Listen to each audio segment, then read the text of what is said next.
So good evening, everyone, and good evening, world. My name is Ida Sadu, and you are tuned in to ADBCC, the People's Resident. Yes, we can say it, TV. You know we are located at 7. Okay, I could hear you say that's third 7 Bathurst Street. You can't come to us, so we thought we would come to you in the comfort of your home and bring you news, information, game changers, all the things that are happening in this world. Today we have an exciting guest lined up for you. And today we are going to be in conversation here at the People's Podcast with Jamea Zuberi. But first out, let's start with the Land Acknowledgement.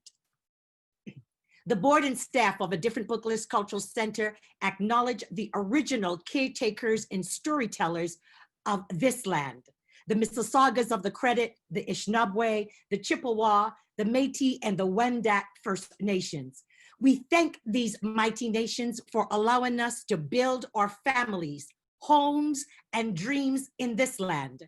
We pledge to walk hand in hand with them as we journey on the road to self-determination and social justice. Power to the people. So good evening, everyone, and welcome again to the podcast with Jamea Zuberi. Here at a Different Bookless Cultural Center, the People's Residence, we have been having an awesome month of June.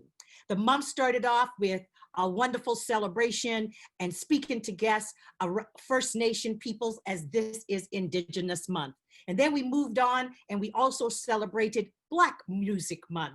And again, June is Pride Month, and we are here this afternoon with Pride to speak about Pride, Blocko, Carnival, and a whole lot of stuff. But first, I got to tell you a little something about my guest this evening, Jamea Zuberi.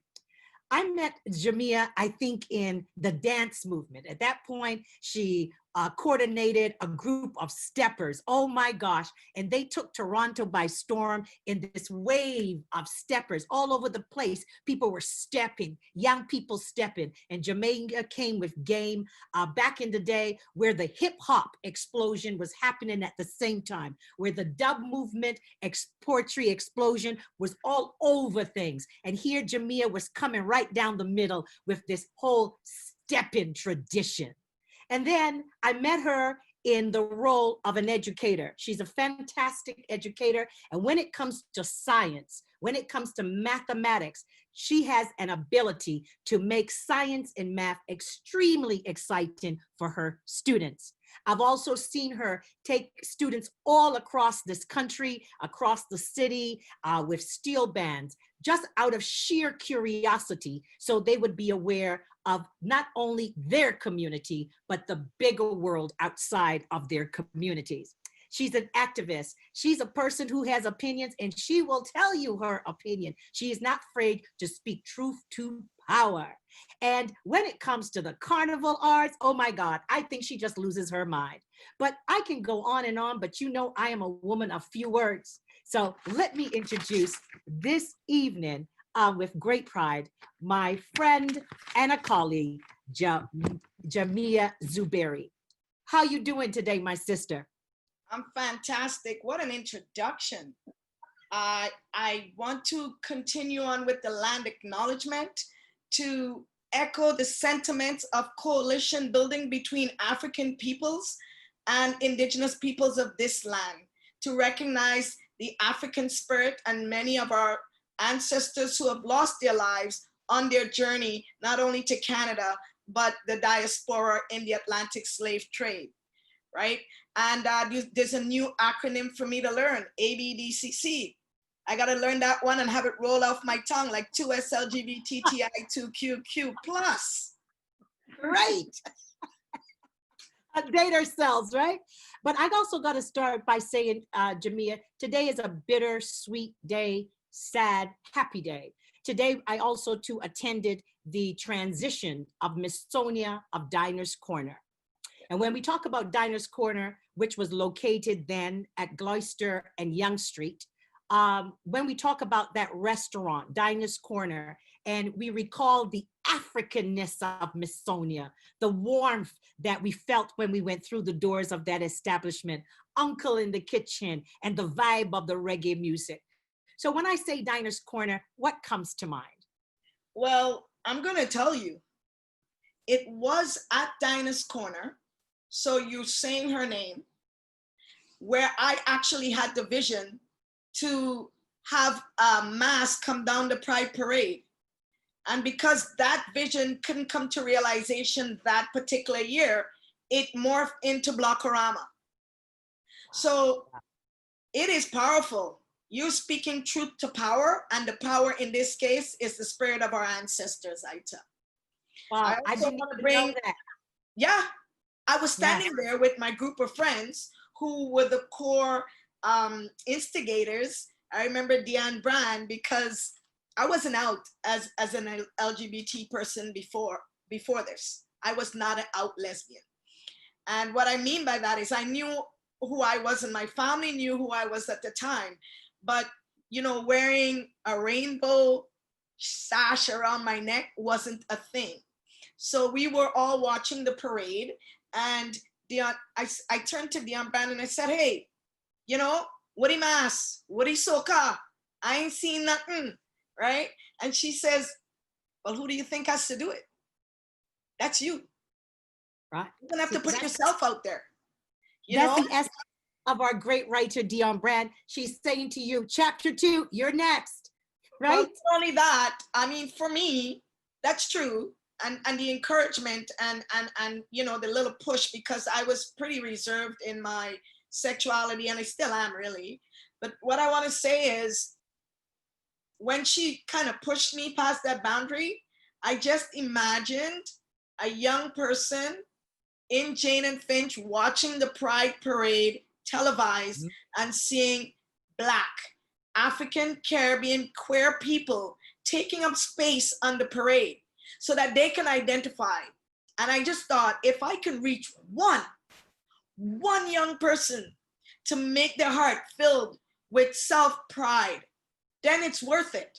But besides that, you know, we like to party. So I was driven by the party, the spirit of Carnival.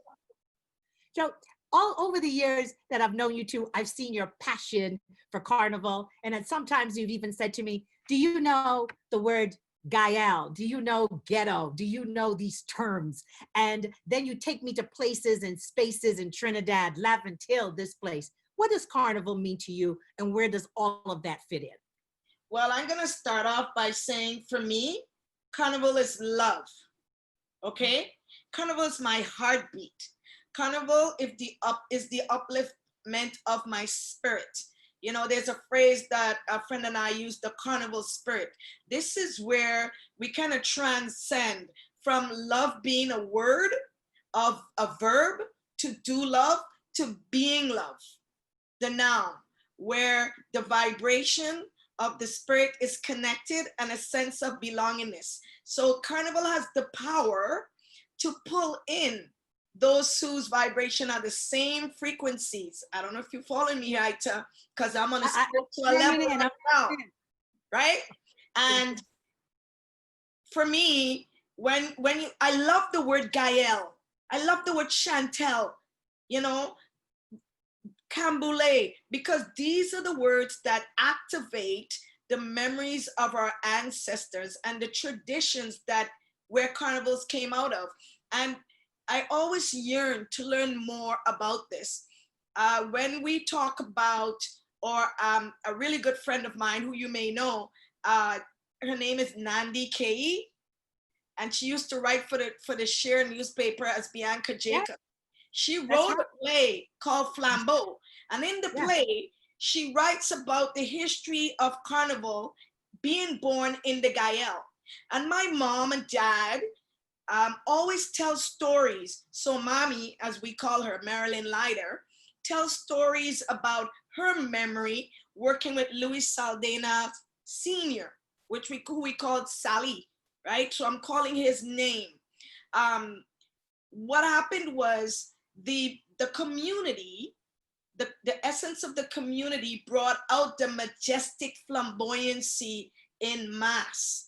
And I want to make the connections between the LGBT community and mass in the Caribbean, LGBT community and mass in Toronto, connecting it when we put it together. That's where we get the essence of Blockorama and Pillow mass queerating in the streets. So Carnival is everything for me. I think that the play Flambeau too also too had made an appearance and also too was done in the backyard of a different booklist bookstore back in the day under the leadership of Dr. Wesley Critchlow. Yes. There we go. And, yeah. and Dr. Wesley Critchlow at Nandy and Burnett, we all went to school together at York University. So that doesn't surprise me. Yeah, yeah. And I've seen too over the years how steeped your family is, your mother, as a keeper of the carnival spirit and the tradition. So the carnival is in your DNA, but take us back to when people talk about Camboulé. It's such a beautiful word, Camboulé. I don't want to make them think it is something that you have like creme de creme and you light it on a dish and boom, you know? What exactly is Camboulé? You know, if I had to choose one word to ground this conversation in, because we can get caught up in the tapestry of colors and songs, and you and I have these big smiles in our face because it really does bring joy to our heart. Let's focus on where all of these movements and all of these beautiful feelings come from.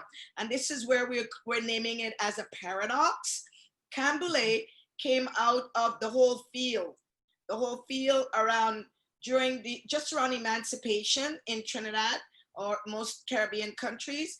There were a harvesting of crops, and there was a thing called there was an uprising called the Camboulé Riots. And these Camboulé riots happened in the street of Port-of-Spain in the late 1800s.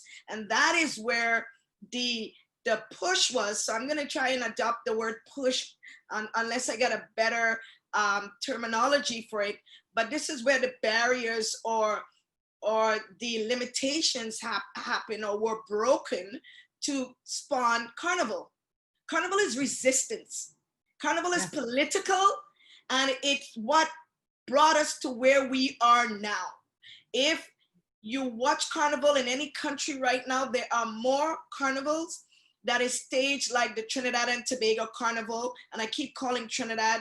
All over the Caribbean, there are carnivals. The history and the way carnival is done and the way people appear in Trinidad is very specific, as does the Jean Cuno in Barbados, in Bahamas, crop over in Barbados, right? So when I say carnival, I'm not dismissing all the others.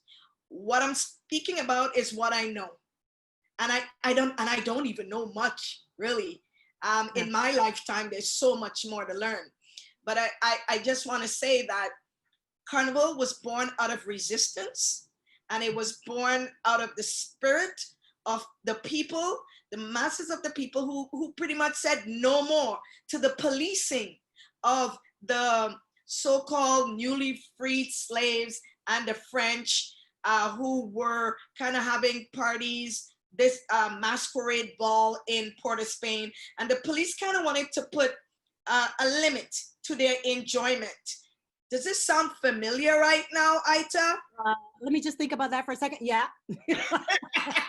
So the pushback against policing is not new. And the mere fact that the institutionalization of policing came out of came about in order to keep African people in a slave system does not surprise me of what the connection is happening here. And if we morph in and out in the conversation in terms of carnival and the carnival arts and the carnival spirit, I want us to remember the tension that happens where in your body, in your soul, you're feeling a joy and not forgetting that if it wasn't for the sacrifice of many of our ancestors, this joy would not come about. Yeah. Roger Gibbs has a way, and I love this expression where he says, Carnival is the most public expression of emancipation.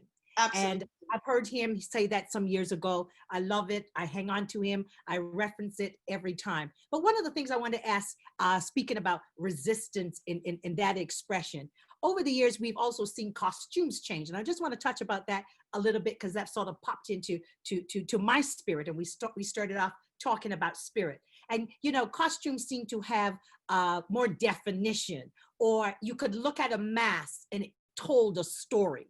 And oftentimes when I'm watching the carnival today and I see that everybody looks the same, and we could kind of bring it down to maybe bikinis and feathers and whatever. And I don't mean to trivialize anyone's artistic expression, but I've noticed that they seem to be less telling of a story, of theater, as you will. And oftentimes I wonder if the state in societies and governments looked at mass, saw the storytelling about social conditions and social commentary. And the thinking is, if 1 billion people are thinking of resistance in the street, well, that's problematic to the state, because now you're influencing and informing people who are watching or the masqueraders themselves. So my theory is a group of people got together in the world and they said, hello, we cannot have that sort of story being told. Let's make a more, maybe a sexier kind of picture. So people then just get caught up with a different aesthetic so that a society does not think of resistance or that type of social commentary. And I think that the last thing they said in that meeting is we could even make more money selling less costumes and make more money. What's your thoughts about that? Oh, I have a lot of thoughts in that. Or I'm out there all by myself. No, you're not out there by yourself. I'm going to bring it closer to home. So we're talking about riots, resistance, and a wave of uprising. You know, without uprising, you will not get change. From South Africa to the civil rights movements in the United States and Canada, or North America and Europe in the 60s. I'm going to get to the bees, the bras, and the feathers in a second. That's what it's, bees, bras, and feathers. So okay.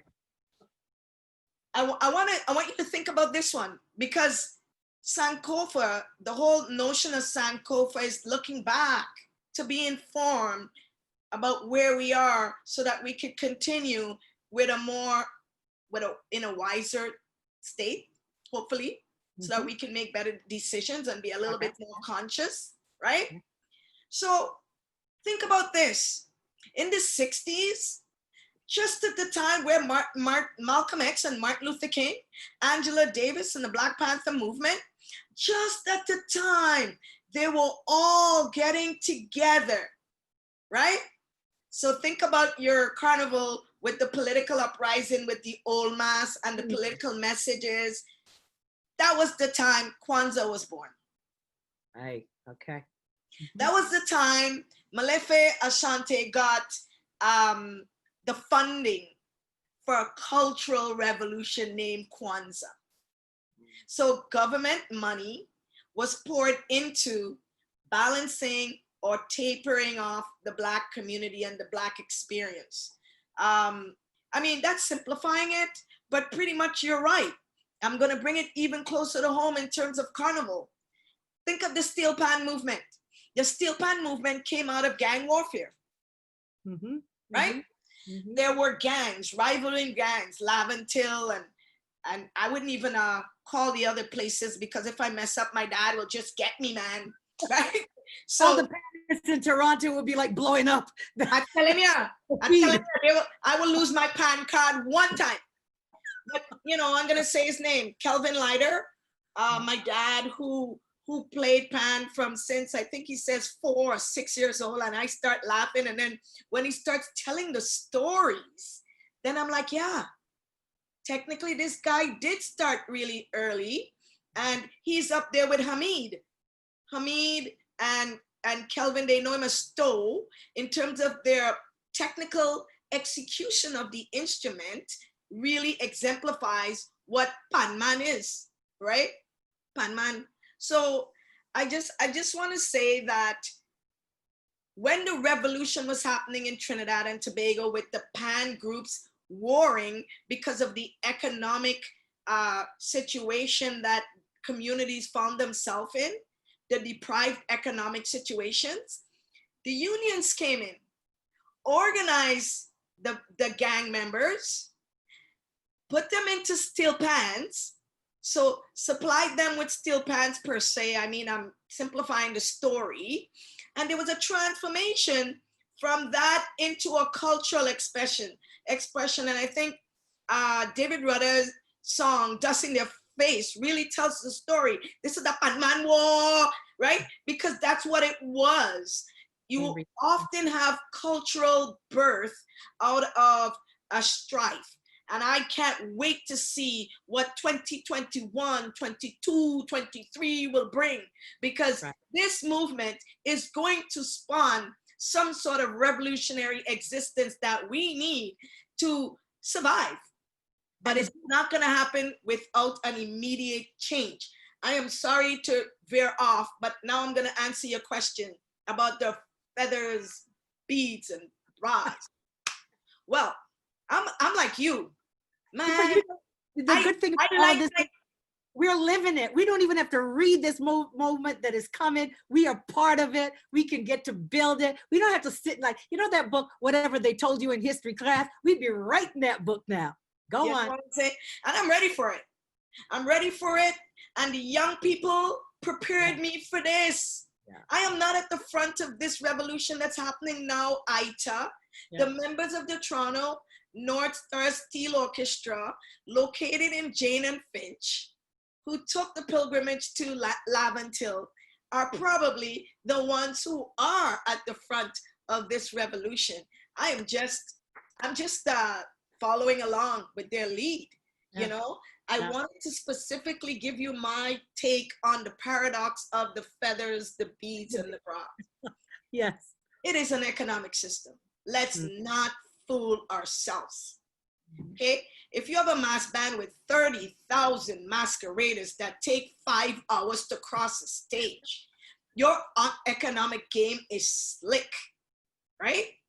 But I also go to the place where the flamboyance, the shimmer, the beads, the feathers is quite gay. So the more feathers, the more beads, the more glitter was pushed by those who, and of course I'm biased, it's the gay community, critical mass, that pushed the essence in Trinidad Carnival. I can't tell you which mass band players were gay and out gay, because these are just notions, but I can tell you, I played in Peter Minchell in my lifetime, and Brian McFarlane, who are two Trinidad mass band leaders. And there are many more. There are many more, but I'm just telling you my own experience. I gotta tell you, as a lesbian person, when I was younger, I traveled back to Trinidad for Carnival, and I was now coming out. And I think I was probably about 21, I don't know, very young, 25, between 22 and 25 Stay on 21, that's a good number. Like that? I like that, okay, good. So I had some friends from New York and from Toronto who I used to hang out with because, you know, you want to be cool. And I'm a lesbian now, right? I ain't hanging out with my mom and dad anymore. I'm Trinidad, as a big woman, I go in with friends. I stay up till 6 in the morning and 8 o'clock and thing. So at that point, all my friends played mass with Peter Minchell. So I then decided, hey, I'm gonna play mass with Peter Minchell.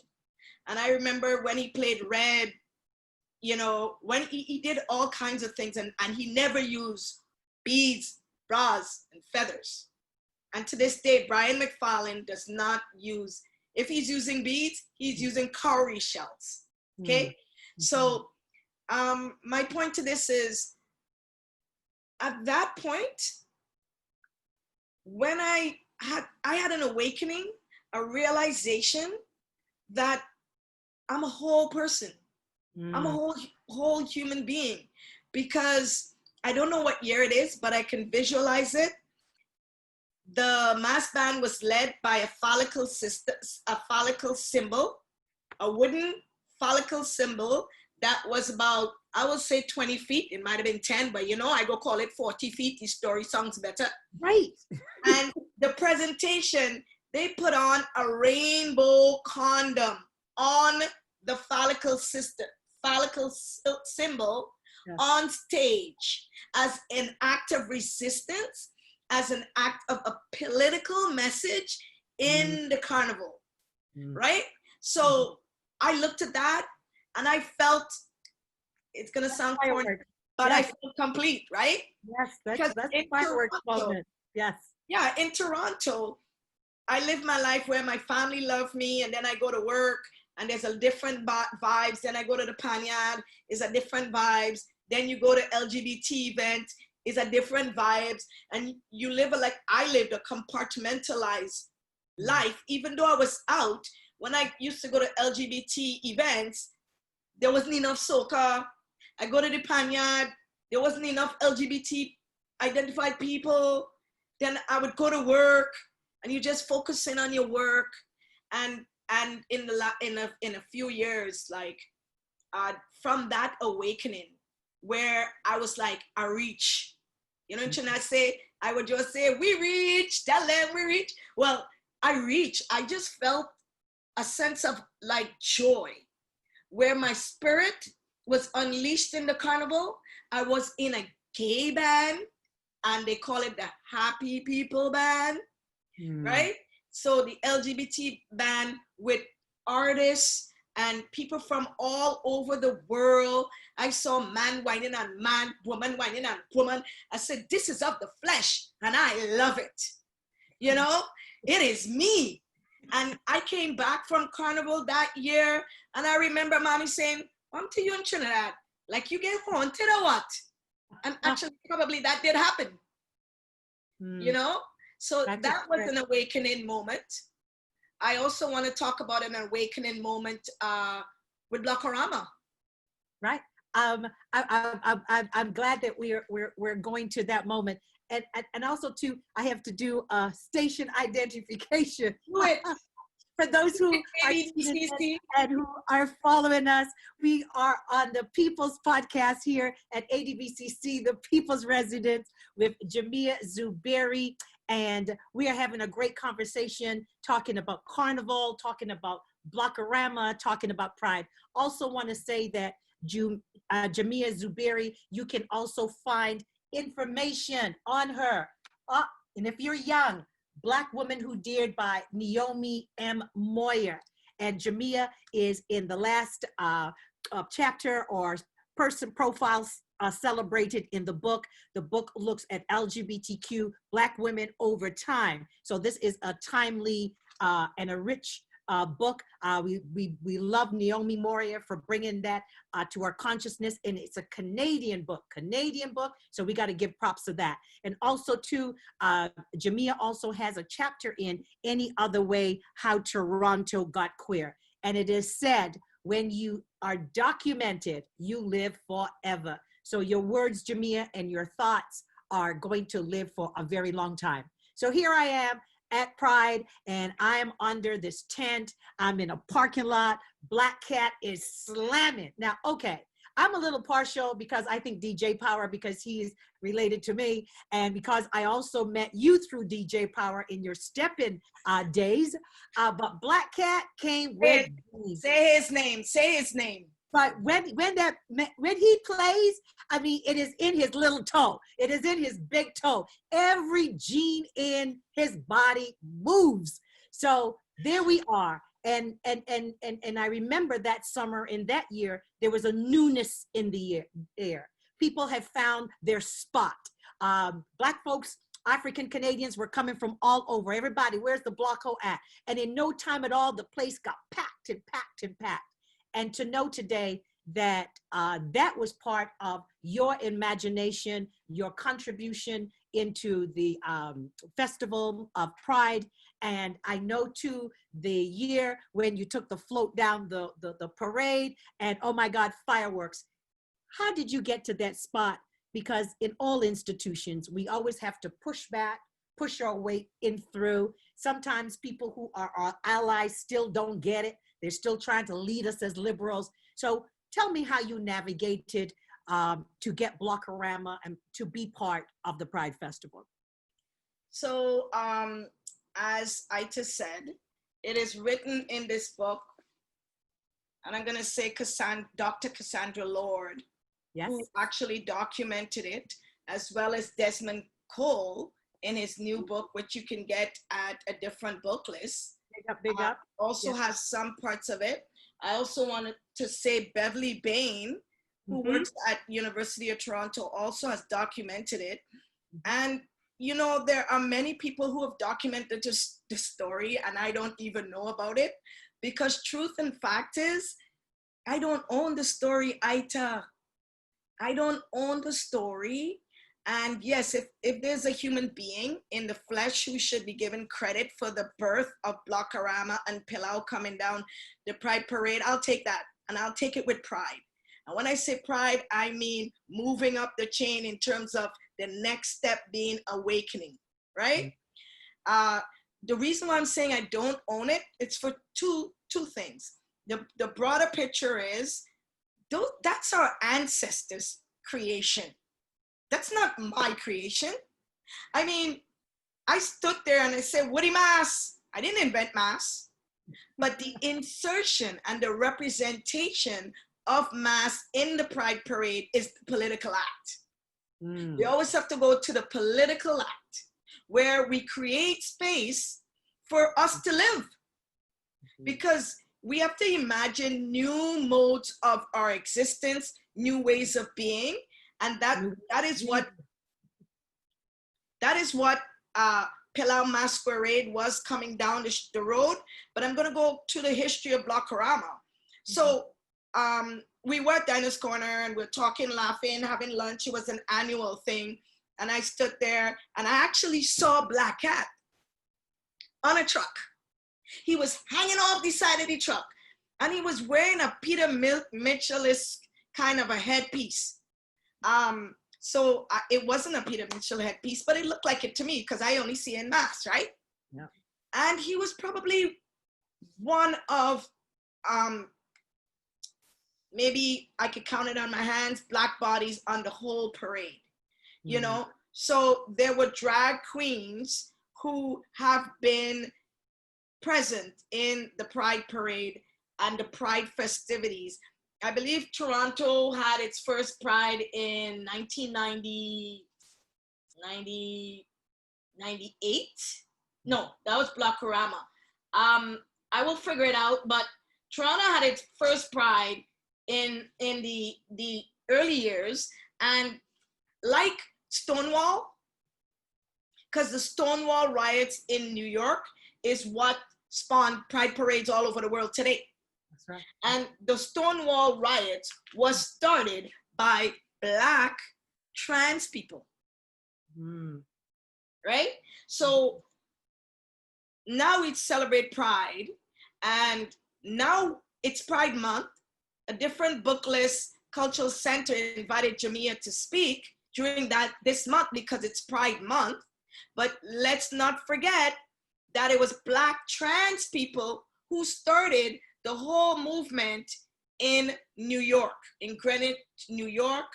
That's where the political resistance and uprising occurred. And that's why, again, the Stonewall riots, right? So back to Blockorama, wanted to have the parade on the road. As you know, Ita, too well, that it takes a particular amount of resources to get a parade, like get a contingent in a parade. Flatbed takes money. Even the structure on the flatbed before you decorate it to make sure everybody's safe takes money. Then the decorations, because you know, if we come in on a Pride parade with a carnival essence, you gotta come with gay. Coming up at Caravana, we can't come looking no way. We can't down. We can't. So the expression on the route, and I just wanted to join, and Melania, my ex-partner at the time, two of my Filipino brothers and sisters actually worked with us to help create the artistry in terms of the vision. So I need to call their name.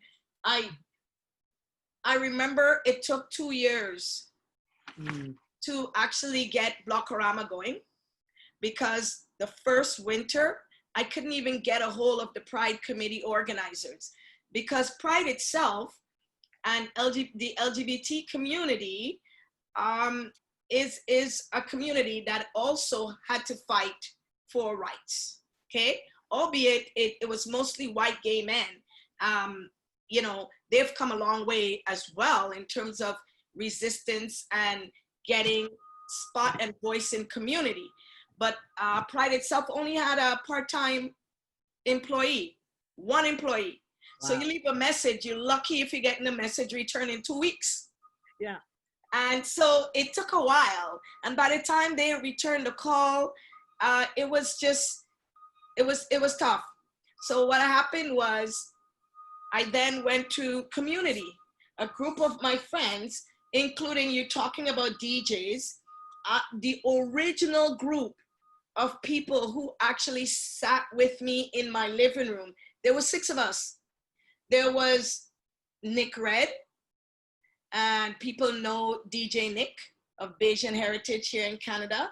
And I'm gonna big up Nick Red because Nick is the only and longest volunteer for Blockorama.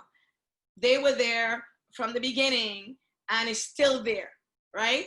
I also want to name Douglas Stewart, who had come out of AYA, right? And the movement and developing Black CAP, the Black Coalition for AIDS Prevention. I want to name Junior Harrison or David, who also worked in community with AYA, and Courtney. Courtney McFarland was the one who was responsible for the tapestry, the African and Indinka symbols on the cloth and the fabric over the years. That was Courtney. I also want to name Angela Robinson, who's a friend of mine who actually went to York with me. So with this group, and these names are written. I want to add some more names because Carla Ribeiro, one of my closest friends, whose name is never in the books, she sat at the door when we had the first fundraiser at the Red Spot. She got there an hour before me to collect the funds at the door. Like, there's only people who love you, who are really trusting that you have a vision that will happen, that will actually have this come to a realization, right? So you got that, Carla. And then of course, this is good too as a roll call of history, because time, you know, even in this moment as we're speaking, this is a document of history. So to have that roll call of names of people who helped to move this along, this is fantastic. So and I want to keep going with some more names. So Cassandra Lord is also one of my ex-partners, and Cassandra was there for the time in terms of developing the Trinidad Carnival arts in the queer tapestry of Toronto as my partner in it. She obviously has her own rights because BQY, Black Queer Youth Under Soy, Cassandra and her friend V actually founded that group. So we're talking about creating a space so young people and an insurgent of young people. Camille Orridge is, I'm gonna call her elder in the community because people are starting to call me elder in the community, and I better take that name and kind of wear it proud, like a crown on my head, you know. Camille Orridge, I'll never forget this. We were actually arguing, bantering, going back and forth in the Caribbean way, a cacophony of noise, trying to figure out what the name of the event would be, right? I'm glad you're going to say that. Yes, go. Yeah, and I knew, like, it was Blocko. It was Blocko. It was, first of all, it was Pilau. It was supposed to be Pilau. That's the name I wanted. I'm in love with that word. Okay, everybody knows that. So, but we didn't get the parade. So I then switched the whole notion of the movement, the the theater moving down the streets of the Young Street in the Pride Parade to a stationary celebration, which many people knew in Toronto as well as a Blocko. So we're gonna have a Blocko. And then, you know, the names that I called, most of them are Jamaican, and they're like, we're gonna have a what? A Blocko. Oh, they don't know what a Blocko is? It's a Blocko. And then I remember it was, Doug said, well, what happens at a Blocko? And I said, we play pan. Right. And then Courtney went like this. Pan. And I wanted to slug him in the face. I was like, yo, right? So he's come a long way. I see him on the Lake Show with his stuff on. But the point is that in the tension and the arguing and getting to the name, when I say pan, like in panorama, Doug said, oh, like a Blockorama. Aye. You get it? Aye. And the organization's name was when Camille came in, because we were jostling about, is this for Black people or is it for queer folks of color? Like, what is it? Who is putting this thing on, this space? We got to imagine it. Because if it's a Caribbean, in the Caribbean, we have people of all different heritage. You know, we have brown folks who literally came from India, right? And who are family members. We have, do you hear that phone going off or no? Yeah, I just was going to say, can somebody get that? Well, I just realized I can actually do it from my computer again. So, and it might ring again. So, but you know what? That human moments, you know. Hey, television is so superficial. I love the fact the other day we had somebody on, they went and got a glass of water right in the middle of everything. And I didn't even freak out. I just thought that was so human. How many people that's sitting on TV want to go get a glass of water or scratch their nose or their behinds? You can't do that. This is not just any television. This is ADBCC television. People's Resident, free up yourself. We talking Blockorama and that's a free up thing. So, Camille was very clear. She says, if it's Black people, I am there. You know, Blackness, yes. And the room went silent. And hence it's called Blackness, Yes, Blockorama. And we talk about the paradox.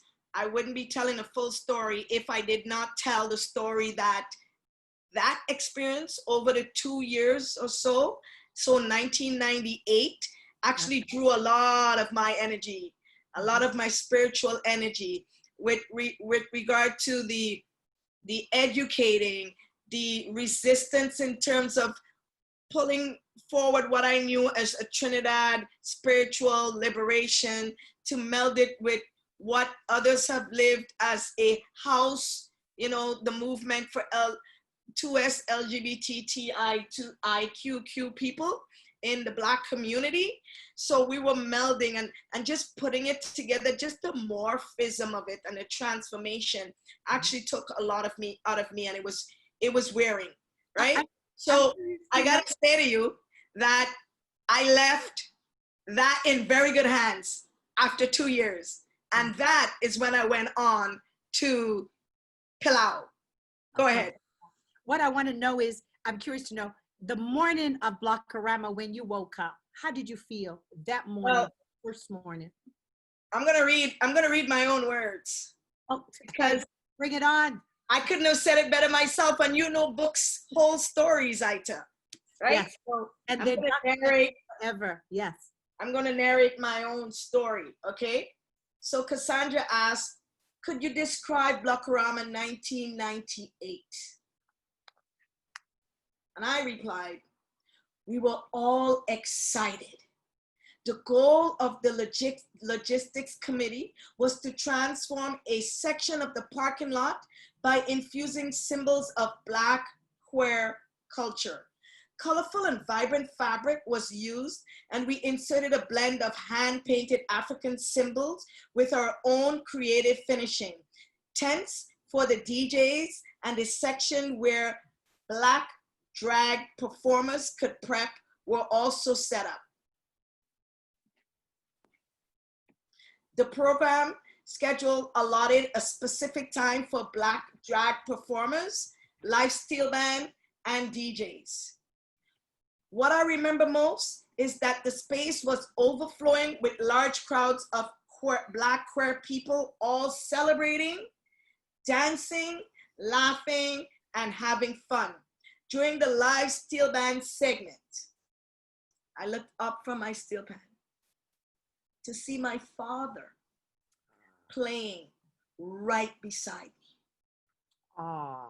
In that moment, I knew that Blockorama had exceeded my expectations far beyond what I could have imagined. I felt complete with my culture, family, friends, and sexuality all being in one space.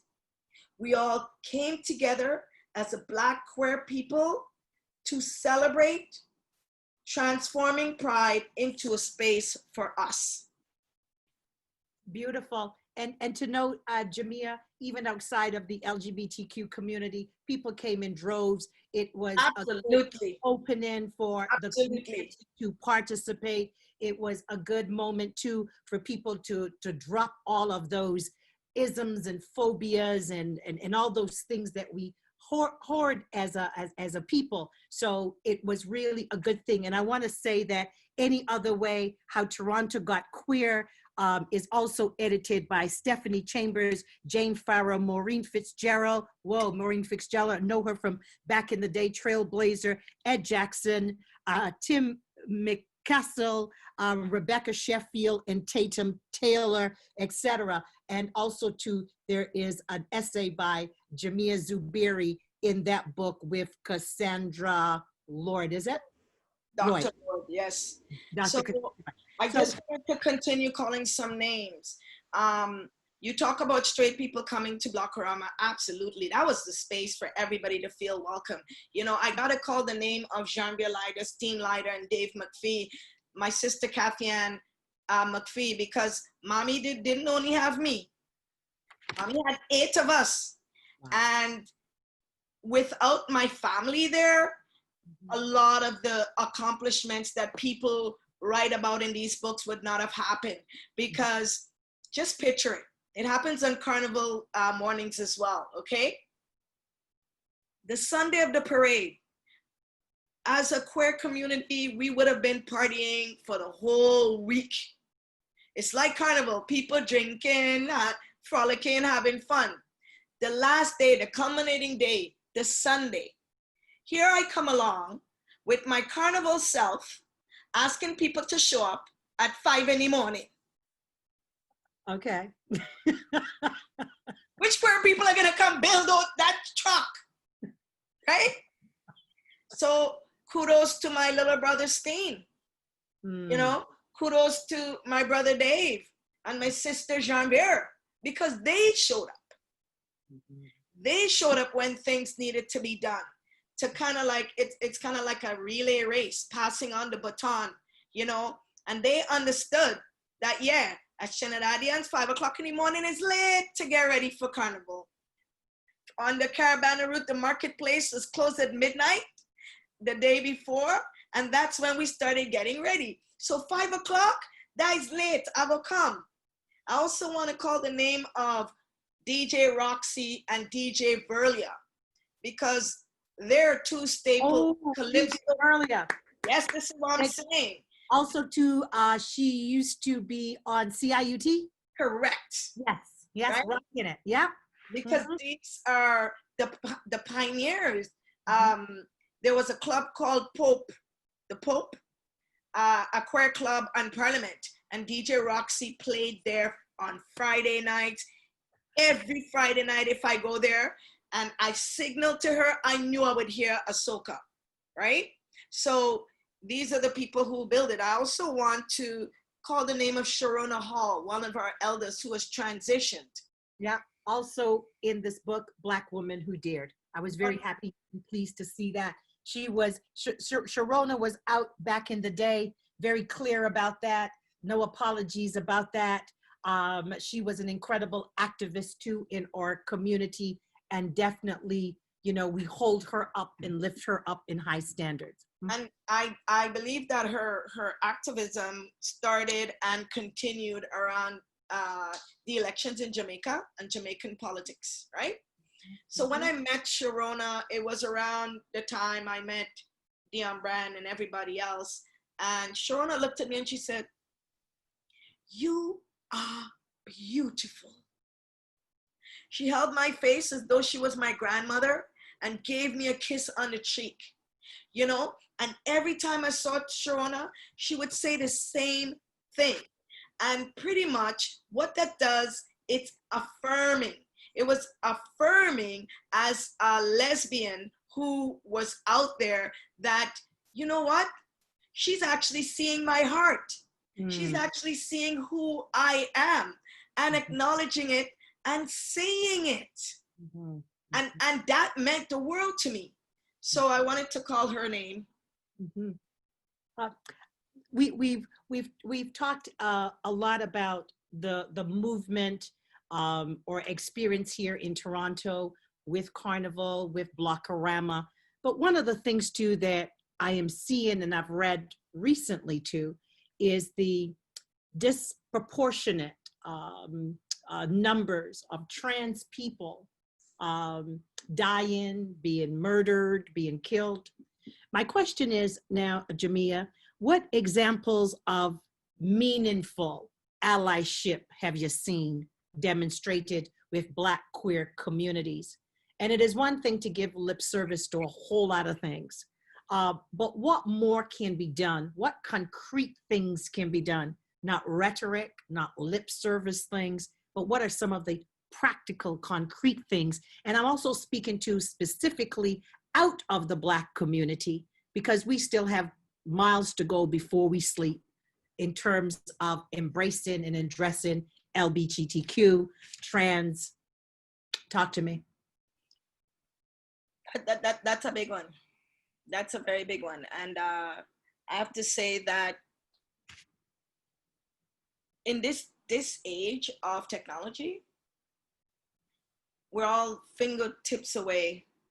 There are so many organizations in the city that plug into Black trans folks, okay? We know Black Cap is there and they have a mandate for lifting up and working with Black folks, and they're called Black Coalition for AIDS Prevention. Yeah. And it's not, you know, AIDS was a political movement, you know, it out of that, today we call it coronavirus. Back then it was called AIDS, right? HIV, the HIV virus. So you have organizations like Black Cap, you have organizations like Women's Health in Women's Hands. Trailblazers, both organizations. Pardon me? Trailblazers, both organizations. Yeah. And Notisha Massacoy has recently left that organization, but it's still a very positive organization where trans people can be found and can be serviced. And of course, it's known as a mainstream organization, but the 519, the 519 Community Center on Church Street, if anybody tells me they don't know where to go, at least tap into the 519 and ask questions. You know, I myself, I'm growing and learning as an ally to the trans community, right? Because we all are along the continuum of getting better at doing better in terms of loving and including all spectrums of the LGBTQ2S community. So I tell you, you have a very good question there. And I would say, look it up. Know that the three that I named have been around. In terms of young people, Soy is there supporting our youth out of Sherburne Health Center. And Verlia, the same DJ I mentioned, actually works out of Soy. Yeah, she's been in the trenches for a long time. Right? So you specifically ask about trans folks, but I'm giving you a point of entry for people who I know and trust, and that could lead to more. And you're right. There's a disproportionate amount of trans folks who are suffering in terms of getting killed, putting their lives on the line in terms of the sex trade, as well as just living, right? So, like I said, I have work to do on that as well. So I thought we could do the work together, you know. Well, what I'm hearing is the educator in you, Jamea, speaking now, where you're saying to your students in your class, I don't pretend to know everything. And here is the thing, you can do research, because when you participate in something, you then can make change in that something. It is like the pilau. It is not one ingredient, it's many ingredients coming together to make up this thing called pilau. And to now we talking. Now you're finally, well, we have 4 minutes left in the talk and you're now talking about pilau. What's wrong with you? Well, I was hoping you had made it today. You were going to serve it now, and we were going to eat this thing. But you seem to go be buffing me off and not feeding me. We had someone on recently, and I asked them to serve food, and they read the recipe. So you know they came with game, you know. But I was curious about, you kept mentioning pilau prior to the interview. You were eating something that looked really tasty, and I thought it was pilau. It actually turned out to be one of my favorite dishes, okra and rice, you know. So, but why pilau? What is it about pilau that excites you so? Thank you for bringing this interview full circle for me. Before I answer about the pilau, I just want to talk a little bit about I was kind of like trying to get the numbers of the first Pride event in Toronto, and that was in 1972, and it started as a protest. So we got that done. And in New York, the Stonewall riots, and the first date that is mentioned is June 28, 1969. And the drag queen who with her partner who's Latinx, Marsha P. Johnson and Sylvia Rivera. So I just wanted to kind of like get that out there because I was stumbling on it earlier. And pilau. Now this serious thing, you know, I spent many of hours really reflecting on pilau, right? And food and what it symbolizes. So you have the term soul food, comfort food, and food for the soul, right? Now these days it's called foodies. Right? Word, just the notion of food talks about, this is where I'm going, Aita, in terms of my learning, okay? We talk about generational trauma.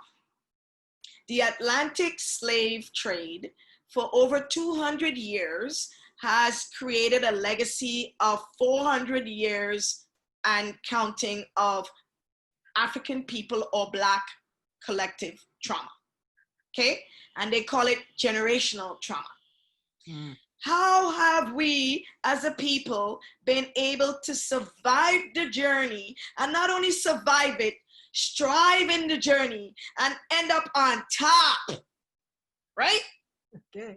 Here in our physical space. It's because of food like pilau. What I'm saying is this. I'm saying, listen to this one. In Trinidad, after you have the Sunday tradition that came out and maybe romanticizing of the massa on the plantations allowing for the enslaved Africans to actually have a spread on a Sunday. So we have what you call a Sunday food, callaloo, macaroni pie. Some people have whatever, pigtail, cow foot, whatever, right? Yeah. And then when you finish, eat the pigeon peas with the coconut. Oh my gosh, right? Yes. So when you finish that Sunday meal, and my mother always had to put white rice in there. I don't know why. You always had to have plain white rice. Okay. So after you've done that on a Sunday, who wants to think about cooking on a Monday? Right? Okay. On a Monday is where mommy used to cook pilau. Why? Because it's the fastest and easiest food to cook. One I pot. was reading in some book somewhere that pilau is the first guest to a beach line because you could cook a pilau without any sweet pepper in it and it would last in a pot for a long time and not go off. Okay. Right? There's a myth that everybody could cook a pilau. I'm telling you, I can cook a good pilau. In my house, Right? we can cook good pilau. I come in. So when you think about pilau, for me, pilau is the people's food. Pilau is the soul food, the food of the spirit, the upliftment. No matter who you are, if you're Trinidadian, Grenadian, and Vincentian, you know what pilau is. And it doesn't matter what your socioeconomic bracket is, you know and love pilau. Now, the side dishes may differ, but the essence of the people's food, the food for therapy, the food for love and taste is pilau. Well, you know what? I gotta have some pilau, or I have to task my house to make some for me. But what I love about this moment is we came full circle. Yes. We started off talking about the spirit of carnival, the spirit of resistance, the spirit of resilience. You referenced the middle passage just here at the end again, showing us our mighty spirits of resistance. We started out with me not knowing that the spirit of Blockorama, or the idea or the encouragement that came from our great writer, Dion Brandt, took place in Dinah's Corner on a day that the spirit of Miss Sonia of Dinah's Corner in all her Africanness transitioned to the ancestors. So in Carnival, you rightly said, is a thing of spirit.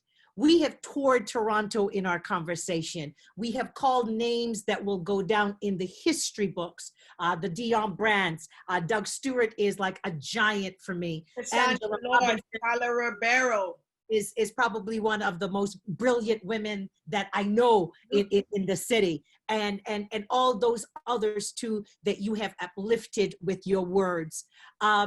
You have also too reminded us about institutions, whether they be 519 Church Street, whether it's Black Cap, and whether it's Women's Health, Women's Hands, and also to the young group.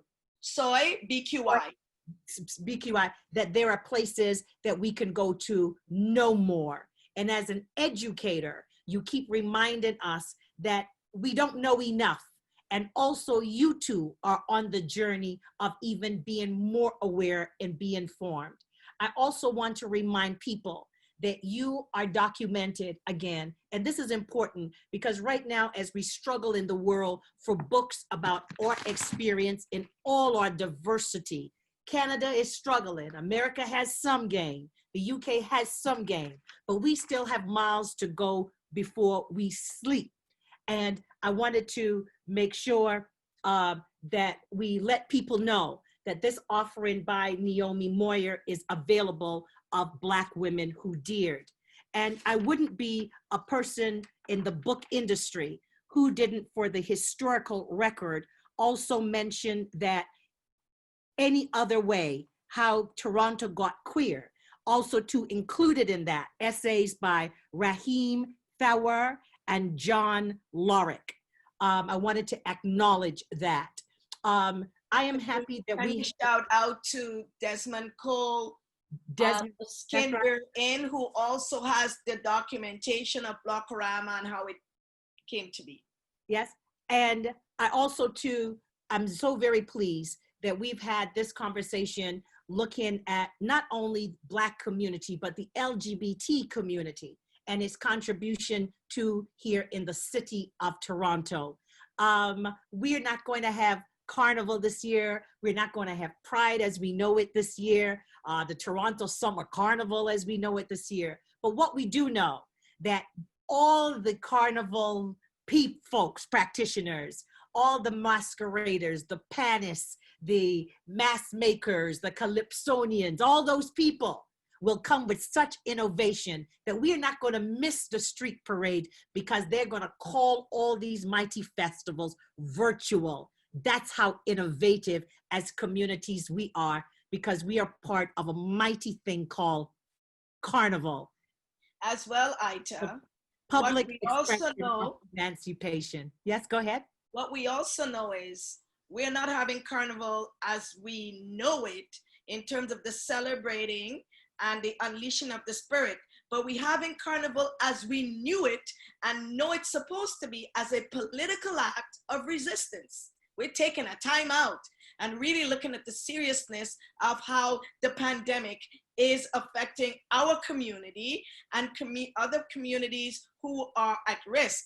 We're also looking at the coalition between the Indigenous First Nations communities in Canada, the Two Spirit communities here, and how we work well together to bring about our existence. Very important to say that. And I've noted on a number of talk shows, whether it's here or in the US, that the Native community have been very clear about their intent in standing with us at this time. We don't want to be played as oppressed people, one group against another. We've seen the colonial history of that. So the exciting thing, and I say this almost every day, we are such an exciting moment in this world because we get to make it up. We don't have to read the book, What They Told You in History class, because we now are making history. We are the authors of our own destiny. History. It is an absolute privilege and pleasure to speak with you, Jamea Zuberi. And I just want to say, a Black woman who dares every day, all the time. Enough respect. Much love, Ita. Thank you so much. Thank you.